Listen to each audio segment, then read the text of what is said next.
ಎಲ್ಲ ಮಾಡ್ಕೊಳ್ಳಿ. ಹಾಗೂ ಕೆಪಿಸಿಸಿ ಡಿಸಿಸಿ ಅಧ್ಯಕ್ಷರು ನಮ್ಮ ವಿಜಯಗೌಡರವರು ನಿಮ್ಮೆಲ್ಲರ ಪರವಾಗಿ ಸುಸ್ವಾಗತವನ್ನು ಬಯಸ್ತಾ ಇದ್ದೀನಿ. ಹಾಗೂ ನಮ್ಮ ಪುಲಿಕೇಶಿನ ವಾರ್ಡಿನ ಮಾಜಿ ಕಾರ್ಪೊರೇಟರ್ ಎ ಸಾಂಜರಣ್ಣ ಸುಸ್ವಾಗತವನ್ನು ಬಯಸ್ತೀನಿ.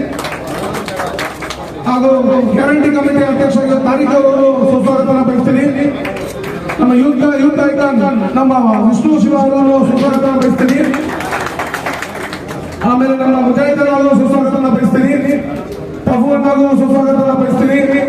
ಮತ್ತೆ ನಮ್ಮ ಪುಲಿಕೇಶ್ ನಗರ ಬ್ಲಾಕ್ ಅಧ್ಯಕ್ಷ ಪ್ರಯಾಸ್ಕರ್ ಅವರು ಸುಸ್ವಾಗತವನ್ನು ಬಯಸ್ತೀನಿ. ಆಮೇಲೆ ನಮ್ಮ ಜಾವೇದನ್ ಹಾಗೂ ನಮ್ಮ ಜಫರ್ಲಾನ್ ಹಾಗೂ ಮತ್ತೆ ನಮ್ಮ ಅಶೋಕ್ ಹಾಗೂ ಜಗನ್ ಹಾಗೂ ನಾಗರಾಜನ್ ಹಾಗೂ ಮತ್ತೆ ಎಲ್ಲರಿಗೂ ಸುಸ್ವಾಗತ ಬಯಸ್ತೀನಿ. ವಿಶೇಷವಾಗಿ 2 ಹೊಸ ಅಧ್ಯಕ್ಷರು ಫಡು ಮತ್ತೆ ಎಲ್ಲರೂ ಸುಸ್ವಾಗತ ಮಾಡಿ ಎಲ್ಲರಿಗೂ ಮುಂದೆ ಎಲ್ಲರಿಗೂ ಸುಸ್ವಾಗತ ಬಯಸ್ತೀನಿ. ಈ ಕಾರ್ಯಕ್ರಮನ ನಮ್ಮ ಶಾಸಕ ಸಾಹೇಬರು ಉದ್ಘಾಟನೆ ಮಾಡಿ ಕಾರ್ಯಕ್ರಮವನ್ನು ನಡೆಸ್ಕೊಡ್ತಾರೆ.